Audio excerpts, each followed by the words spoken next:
आप सभी को जय मसीह की। प्रभु आप सभी को बहुत आशीष दे। आज परमेश्वर का आत्मा आपसे बात करेगा। मेरे भाइयों और बहनों, मसीह लोगों, ये वचन आप सभी के लिए है। परमेश्वर के वचन को बिल्कुल भी हल्के में मत लेना, क्योंकि परमेश्वर का वचन हर एक दो धारी तलवार से भी ज्यादा चौखा है और परमेश्वर अपने वचन से बना हुआ है। कोई भी ऐसी गलती, कोई भी ऐसा काम मत करना जिससे कि आशीष जाए या शैतान को मौका मिले या किसी की जान जाए, क्योंकि परमेश्वर का वचन कहता है कि क्या ही धन्य है वे पुरुष जो दुष्टों की युक्ति पर नहीं चलता। धन्य का मतलब आप जानते ही हो, धन्य का मतलब ब्लेसेड होता है, आशीषित होता है और एक मतलब बहुत बड़ी ब्लेसिंग से नवाजा हुआ व्यक्ति होता है। एक अच्छा वर्ड है, एक पॉजिटिव वर्ड है धन्य, और इसका उल्टा वर्ड होता है शापित। एक तरफ शापित है और दूसरी तरफ धन्य है। अब ये आपके हाथ में चुनाव है कि आप कौन सी श्रेणी में आना चाहते हैं, एक धन्य व्यक्ति की श्रेणी में आना चाहते हैं या फिर श्रापित की। अब धन्य कौन है? अब धन्य से आप पता लगा सकते हैं, जैसे कि लिखा है भजन संहिता पहले अध्याय में, कि क्या ही धन्य है वे पुरुष जो दुष्टों की युक्ति पर नहीं चलता और ना पापियों के मार्ग में खड़ा होता और ना ठट्ठा करने वालों की मंडली में बैठता है। तो परमेश्वर इसमें एक बात कहता है, ना तो हमें दुष्टों की युक्ति पर खड़े होना है, ना तो हमें दुष्टों की युक्ति पर चलना है, ना पापियों के मार्ग में हमें खड़े होना है। अगर आप परमेश्वर के वचन को जानते हो, समझते हो और अगर परमेश्वर पे आप विश्वास करते हो, अगर आप एक विश्वासी हो, अगर आप यीशु से प्यार करते हो, तो इन चीजों से आपको दूर रहना है। अगर आप धन्य हो ना, तो आप इन तीन चीजों से दूर रहोगे। परमेश्वर ने साफ कह दिया है, क्या ही धन्य है वे पुरुष जो दुष्टों की युक्ति पर नहीं चलता। ना तो दुष्टों की युक्ति पर चलना है। दुष्टों की युक्ति क्या होती है?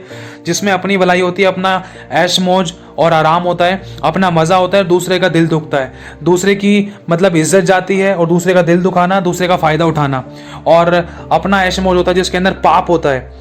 ये दुष्टों की युक्ति होती है।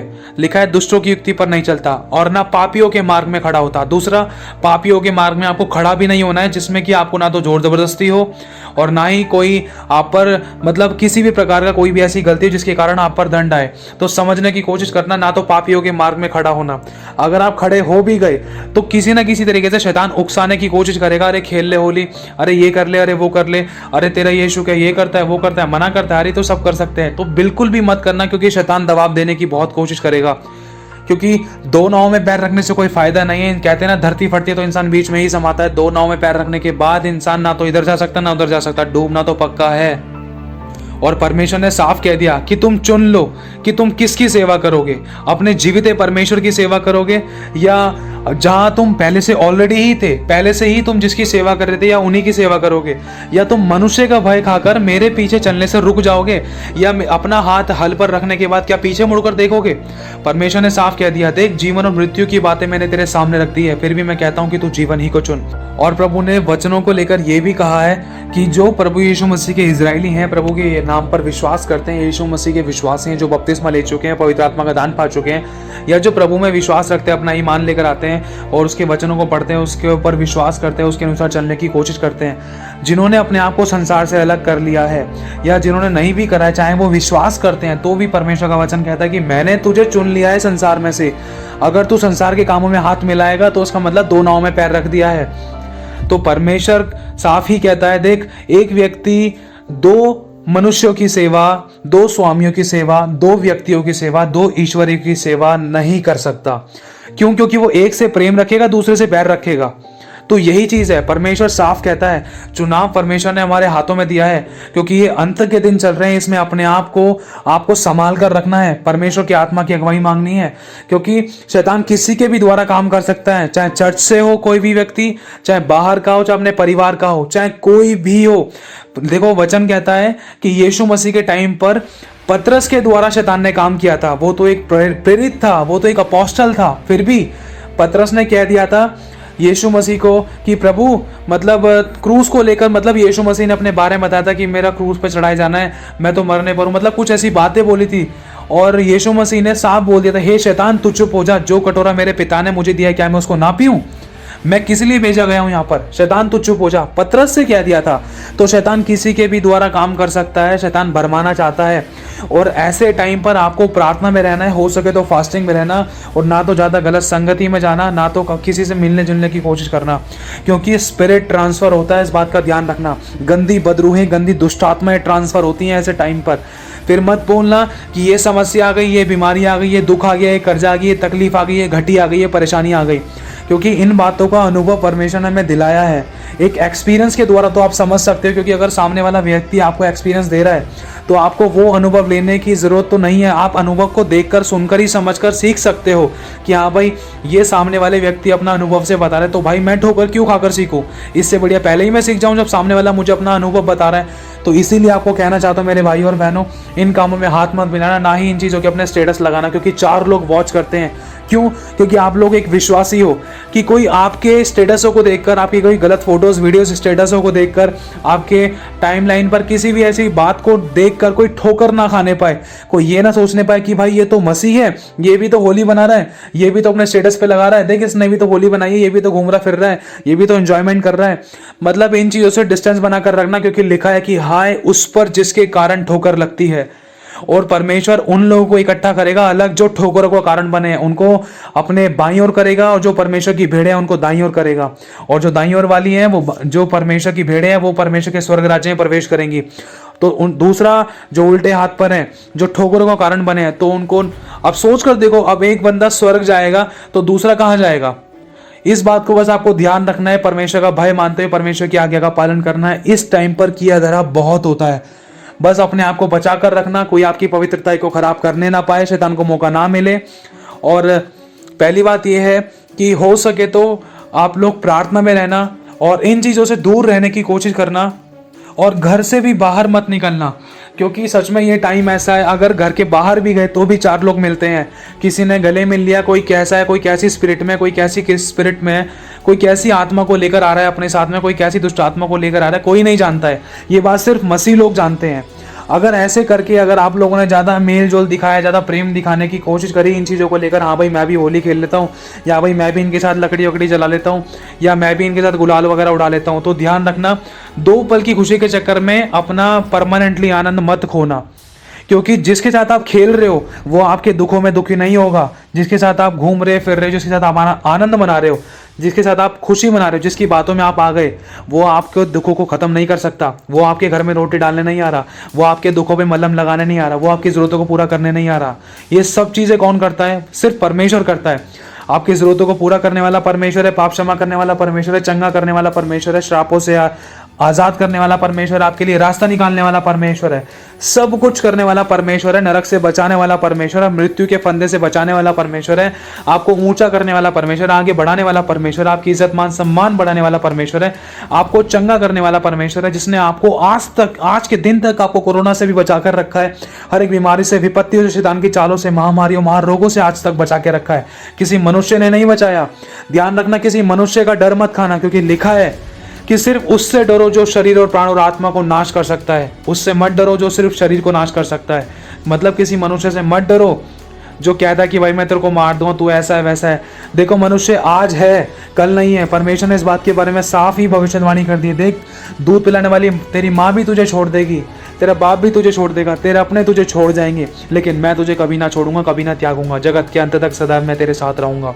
ध्यान रखना, कुछ भी करो, मैं प्रेम करने के लिए मना नहीं कर रहा, परमेश्वर का वचन प्रेम करने के लिए मना नहीं कर रहा, लेकिन हम बुद्धि से भी काम ले सकते हैं। प्रेम का प्रेम भी दिखा दे और दूसरे कामों में हाथ भी ना लगाएं। परमेश्वर की आत्मा की अगुवाई मांगना, इस बात का ध्यान रखना। मेरे कहने का मतलब ये नहीं है कि हम किसी से प्रेम ना करें। प्रेम कर सकते हैं, अच्छी मीठी बातें बोल सकते हैं और अच्छे से बैठकर बातचीत कर सकते हैं, दूसरों के लिए प्रार्थना कर सकते हैं, आशीष दे सकते हैं, लेकिन दूसरों के कामों में सम्मिलित मत होना, ना तो कोई गलत चीज़ें खाना और ना ही मतलब इन होली वाले मतलब होली से रिलेटेड जो भी इसमें वर्क होते इनमें ना तो काम करना। प्लीज़ इन चीज़ों से दूर रहना, क्योंकि शैतान के काम बहुत अद्भुत तरीके से थे। अंत के दिनों में शैतान भी अपना जोर लगाने पर है और दूसरी तरफ परमेश्वर भी अपना आत्मा उड़ेलने पर है। एक छोटी सी बात और कहना चाहता हूँ। इस दिन हुआ क्या था ये तो सब आप जानते हो, मैं ज़्यादा बात खींचना नहीं चाहूँगा, लेकिन बस एक बात बताना चाहता हूँ मेरे भाइयों कि इसको सोच कर देखना आज के दिन इंसान क्या करता है। देखो, आपके सामने भी सारी पिक्चर आ जाएगी। पहली बात, इस दिन तो मैं सबके बारे में दोष नहीं लगा रहा, मैं किसी की बुराई नहीं कर रहा, लेकिन सच आपको बताना चाहता हूँ। लाइफ के एक्सपीरियंस है जो आप लोग खुद भी जानते हो। तो बात यह है कि आज के दिन बहुत से लोग खुशियाँ भी मनाते हैं, बहुत अच्छे अच्छे कपड़े पहनते हैं, खाना पीना अच्छा होता है और बहुत से लोग अच्छे से एंजॉयमेंट करते हैं। लेकिन दूसरी तरफ इसका दूसरा मुखौटा क्या है? इतनी इंसानों के जीवन में खुशी नहीं है, इतना दुख है। पी कर लड़ाइयाँ होती है घरों के अंदर और अच्छे अच्छे परिवार टूटते हैं और इसमें लड़कियांबाजी ज़्यादा होती हैं, लड़केबाजी ज़्यादा होती हैं। लड़के लड़कियों को छेड़ते हैं, बहाने से मिलना, रंग लगाना, गुलाल लगाना और पी पी कर लड़ाई दंगे करना, घूमना, कभी कहाँ पड़े रहना, कभी कहाँ पड़े रहना, एक दूसरे के कपड़े फाड़ देना, लड़कियों को छेड़ देना। और इस टाइम पे तो इंसान अपनी दुश्मनियों को निकालने के लिए तैयार रहता है। मतलब किसी न किसी बहाने से मिलने जाना या किसी को अपने पास बुला लेना, कॉल कर लेना, बातचीत कर लेना, प्लानिंग बिठाना, मार के ख़त्म कर देना। क्योंकि ऐसे सीन्स बहुत हुए हैं, ऐसे सीन्स मतलब बहुत बार नज़र भी आए थे। लेकिन इन बातों से आपको ध्यान रखना है, समझना है, इन चीज़ों से कोई फ़ायदा नहीं है। आप खासकर ऐसे सभी लोगों के लिए, अपने देश के लिए, अपने सिटी के लिए, अपने शहर के लिए प्रार्थना करो कि प्रभु किसी भी एक भी मनुष्य की गिनती घटने ना पाए और कोई भी गलत तरीके से होली वगैरह ना खेले। और प्रभु किसी भी एक भी मनुष्य के जीवन में कोई शैतान काम ना करने पाए, ना ही किसी घर में लड़ाई हो। और अपने लिए प्रार्थना ज़रूर करना, अपने आप को, अपने परिवार को, अपने व्हीकल को, अपनी गाड़ियों को, अपने घर को, अपने खत्तों को, अपने रिश्ते नातों को यीशु मसीह के लहू के बारे में कवर ज़रूर करना। यीशु मसीह के स्वर्गदूतों का पहरा ज़रूर लगाना, क्योंकि इस टाइम पर बहुत ज़्यादा किया धरा होता है, बहुत ज़्यादा जादू टोना होता है, जिसमें इंसान की ना तो बीमारी पता चल सकती है, जिसमें इंसान को ना तो पता चलता है कि क्या हो रहा है क्या नहीं हो रहा। कुछ टाइम बाद इंसान की मृत्यु हो जाती है, जिसमें इंसान बीमारी को खोजते रह जाता है और ना तो डॉक्टर को पता चलता है, ना तो रिपोर्टों में आता कि क्या समस्या है। ये दुष्ट आत्माएं होती हैं, इस बात का ध्यान रखना। ये भी एक लाइफ का एक्सपीरियंस है। इसलिए मेरे भाई और बहनों बताना चाहता हूँ, इसमें इंसान के पास ज़्यादा समय नहीं होता है, ये सारा किया धरा होता है। और ज़्यादा बाहर मत घूमना है, ऐसे काम चौराहों पे ज़्यादा होते हैं, गली के नुक्कड़ों के कोनों पर बहुत ज़्यादा होते हैं। ऐसी जगहों से चलना फिरना भी मत, क्योंकि हमारा आज्ञा पालन का जीवन होना बहुत ज़रूरी है। अगर आज्ञा पालन का जीवन नहीं है तो लिखा है आज्ञा ना मानने वालों के जीवन में शैतान काम करता है। और शैतान तो वैसे भी क्रिश्चियन लोगों को फाड़ खाने के लिए घूमता है। क्यों? क्योंकि पहले से ही उसके लोग तो उसके अंडर में है ही। उसको नफरत तो क्रिश्चियन लोगों से है। क्यों? क्योंकि एक क्रिश्चियन व्यक्ति ही है जो शैतान के विरोध में प्रार्थना करता है, जो शैतान से युद्ध करने के लिए प्रार्थना करता है, शैतान को नष्ट करने के लिए, उसको हराने के लिए, शैतान के राज्य को गिराने के लिए प्रार्थना करता है। तो सबसे ज़्यादा शैतान को क्रिश्चियन मतलब मसीह लोगों से नफरत है, चिढ़ है। क्यों? क्योंकि जब एक मसीह व्यक्ति मन फिराता है ना, तो शैतान का राज्य हिलता है। शैतान अपनी पूरी ताकत लगा देता है एक मसीह व्यक्ति को अपने पास वापस लाने के लिए, और वो नहीं हरा पाता। क्यों? क्योंकि ये बात आप जान सकते हो अय्यूब के जीवन में क्या हुआ था। तो बस यही कहना चाहता हूँ मेरे भाई और बहनों, बने रहना, मजबूती से बने रहना प्रभु के वचन पर। आपको लग रहा है चाहे सारी परिस्थितियां आपके विरोध में है, चाहे घर में किसी प्रकार का कोई लड़ाई दंगा था, चाहे कोई कर्जा था, चाहे कोई भी गरीबी, चाहे कोई सिचुएशन परिस्थितियां ऐसी बनी गई थी जिसमें कुछ भी समझ नहीं आ रहा, जान देने तक की नौबत आ गई। लेकिन ध्यान रखना, चाहे अपने छोड़ जाएं, चाहे सारे दिल दुखाएं, चाहे पैर लड़खड़ाएं, सिर्फ यीशु को याद करना। कोई भी दूसरे कामों में हाथ मत मिलाना, उसके वचन की अगुवाई मांगना। लिखा है जो सही होने के कारण भी दुख सहता है ना, तो ये परमेश्वर को भाता है। और टूटा पिसा मन परमेश्वर के ग्रहण योग्य बलिदान है। वो अपने बच्चों को दुख में नहीं देख सकता।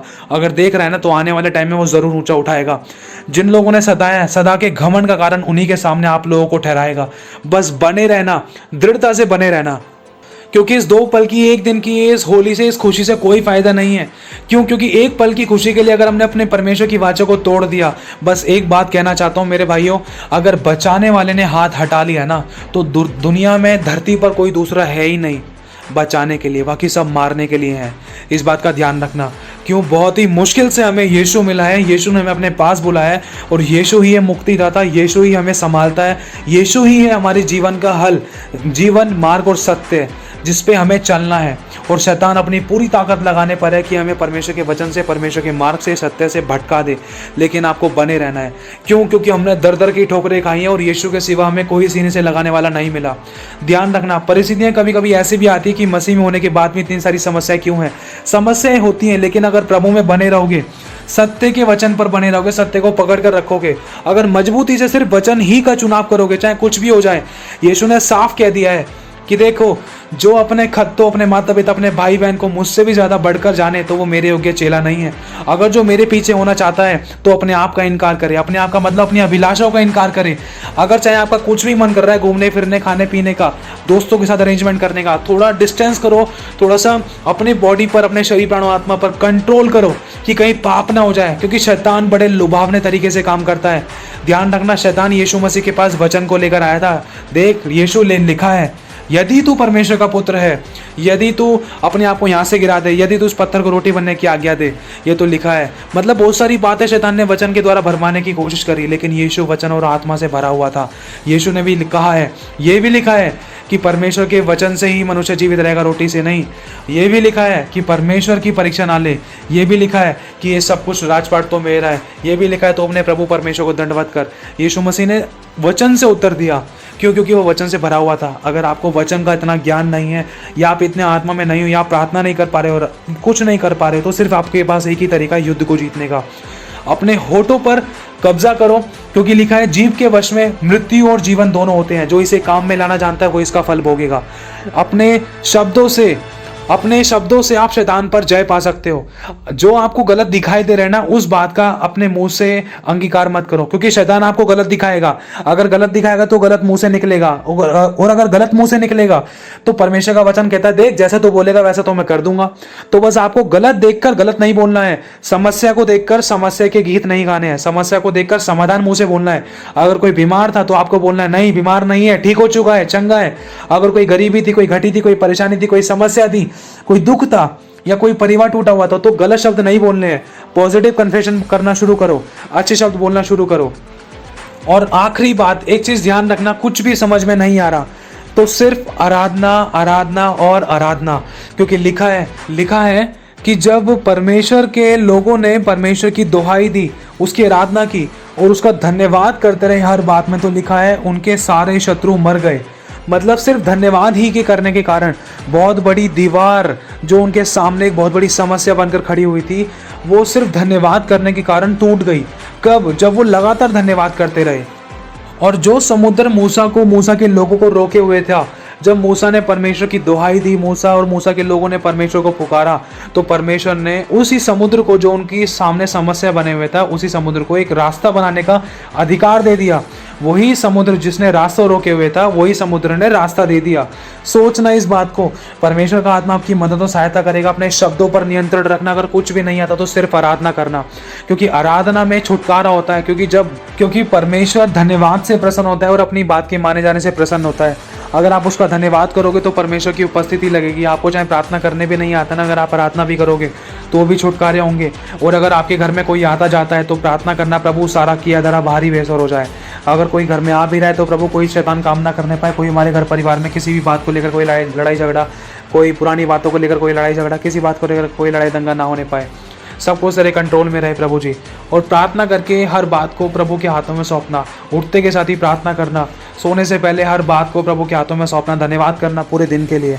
पूरे दिन संभाल के रखा, कोई मृत्यु नहीं होने दी, कोई जान माल की हानि नहीं होने दी, कोई हॉस्पिटल के केस नहीं होने दिए, कोई चक्कर नहीं लगने दे किसी प्रकार के, कोई समस्या के। तो प्रभु का धन्यवाद करना। तो बस इतना कहना चाहता हूँ।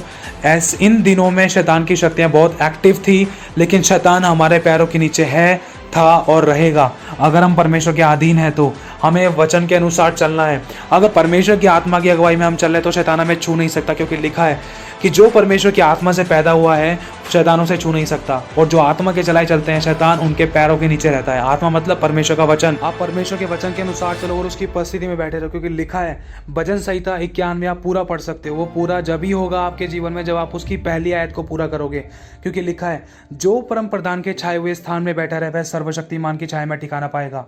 आपको परमेश्वर की उपस्थिति में बैठना जरूरी है, उसकी उपस्थिति में रहना जरूरी है, उसकी पवित्रता सच्चाई खराई में जीवन जीना आपको जरूरी है। उसके बाद की जो आयतें हैं वो आपके जीवन में यूं ही पूरी हो जाएगी। आपको किसी से हाथ भी नहीं फैलाना पड़ेगा, आपको किसी सुरक्षा की भी जरूरत नहीं पड़ेगी। क्यों? क्योंकि परमेश्वर स्वयं तुम्हारी सुरक्षा होगा और शैतान को तुमसे खतरा होगा। और एक वचन जरूर याद रखना, लिखा है गिनती में, आप ये प्रार्थना में बोल सकते हो कि परमेश्वर तेरा वचन कहता है कि याकूब के घराने पर कोई झाड़ फूक, कोई तंत्र मंत्र विद्या, कोई जादू टोना काम नहीं कर सकता। प्रभु मैं याकूब का घराना हूँ, मैं अब्राहम इसहाक याकूब की संतान हूँ, मैं दाऊद की संतान हूँ। प्रभु मुझ पर कोई जादू टोने का असर नहीं हो सकता, क्योंकि ये तेरा वचन कहता है। यीशु तेरा लहू मेरे परिवार के, मेरे घर परिवार पर लगा हुआ है। मेरे दरवाजे पर यीशु तेरा लहू लगा हुआ है और सारा की तरह यूं ही बेअसर हो चुका है। मैं तेरा धन्यवाद करता हूँ, धन्यवाद करती हूँ। ठीक है, प्रभु आप सभी को बहुत आशीष दे मेरे भाई और बहनों। बस बचकर रहना, इतना कहना चाहता हूँ। आप वचन पर दृढ़ रहो, शैतान आपके पैरों के नीचे है।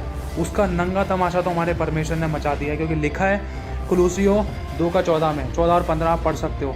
क्योंकि परमेश्वर ने उन प्रधानताओं का, उन अधिकारियों का खुल्लम खुल्ला तमाशा ऊपर आकाश में से उतारकर जमीन पर गिरा दिया और क्रूस पर जड़ दिया कीलों से। और प्रभु ने हर प्रकार की ऐसी गंदी दुष्ट आत्माओं को नष्ट कर दिया और हमें अधिकार दिया। स्वर्ग और पृथ्वी का अधिकार हमें दिया है। गंदी बदरों को हमें बांधना है और परमेश्वर ने हमें अधोलोक की चाबियां दी हैं और स्वर्ग में हमें बांधने और खोलने का अधिकार दिया है। गंदी बंदरूहों को बांधो और परमेश्वर के स्वर्गदूतों को खोलो, परमेश्वर की आशीषों को खोलो, प्रार्थना करो, आत्मा में प्रार्थना करो, वचनों से प्रार्थना करो।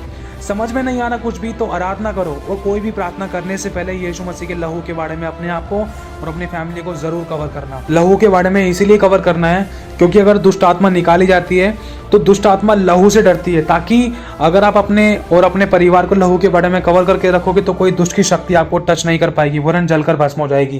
क्योंकि लिखा है गंदी दुष्ट आत्माएं, गंदी बदरूहें यीशु के लहू से डरती हैं, यीशु के लहू से डरती हैं, यीशु के नाम से डरती हैं, यीशु के वचन से डरती हैं।